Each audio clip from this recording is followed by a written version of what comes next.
if you have discipline, you will attain freedom.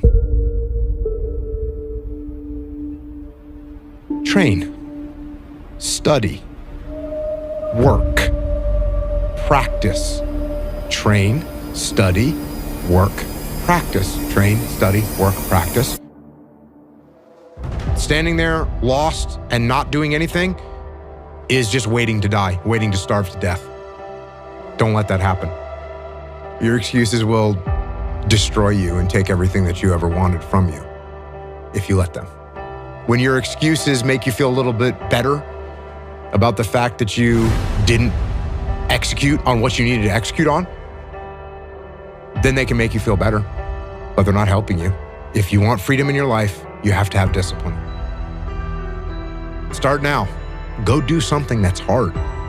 Go try and accomplish something that's hard. You may win, you may lose, you may succeed, you may fail. I'll tell you what, you'll be better.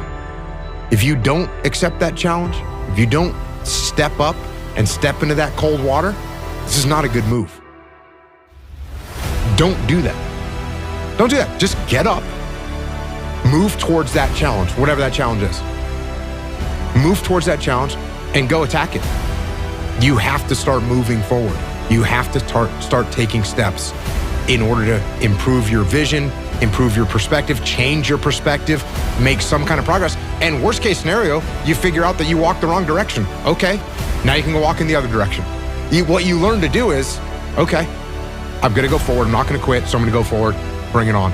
And I think if there's anything that you learn, it's to keep pushing through things that suck. So if you lack the discipline to exercise and eat healthy, you will end up being a slave to disease. If you lack the discipline to work hard, save your money, you will end up a slave to finances. If you lack the discipline to manage your time correctly, you will end up with no free time. If you have self-discipline, if you have the discipline to save your money and work hard and invest your money properly, if you have the discipline to manage your time correctly and not waste a bunch of time, if you have the discipline to exercise and eat healthy, you will end up with freedom. You've got to be aggressive to make things happen. I mean, if you're not aggressive with things, they don't happen, they don't move. So you're always learning and growing, and I was always learning until the day I retired.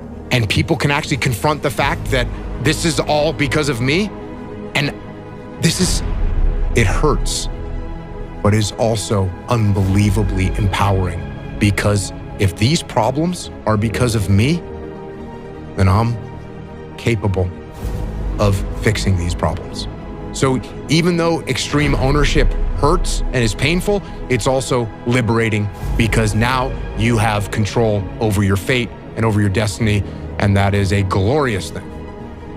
I'm not saying take your emotions out of the calculus, but they have to be one component of your calculus, not the whole equation. The equation has to include emotions, yes. Logic, yes. Future, yes. Goals, yes. Family, yes. Work, yes. Finances, yes. All those things have to be in the calculus. Emotions has to be a part of that calculus. You can't pull them out of there or they'll bite you. But you can't make them the overwhelming denominator of everything that you do, or it's going to be problematic. Extreme ownership is, this went wrong, this failed, didn't accomplish this, and it's not the fault of my boss, it's not the fault of my girlfriend, it's not the fault of my parents, it's not the fault of the weather, it's my fault. And I'm gonna take ownership of it and I'm gonna fix it. That's what extreme ownership is. And this is a very difficult thing to do because it hurts.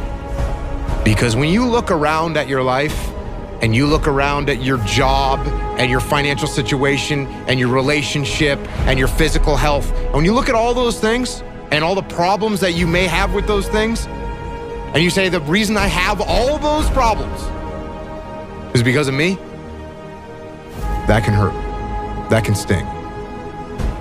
And a lot of times our ego rejects that and makes excuses and lies.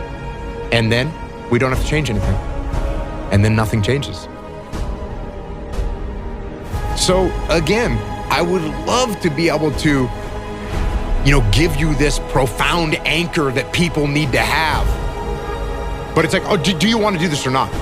Which is what I think a lot of it boils down to. Do you actually want to do this or not?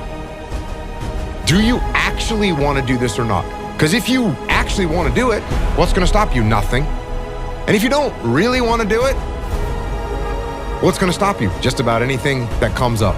Just about any obstacle that gets in your way becomes an excuse. It becomes a reason. It becomes a rationale for not proceeding down that path. If I want to have influence over you, what do I have to do? I actually have to allow you to influence me. How do I get you to trust me? I have to put trust in you. One of the worst situations you can be in is when you think that the little moves that you're making, no one can see them. And it's so obvious to everybody else. Everybody else that's watching can see exactly what you're doing. You think, oh, they can't see the maneuvers that I'm making to take care of myself. No, they see, everybody sees, and it ends up destroying you.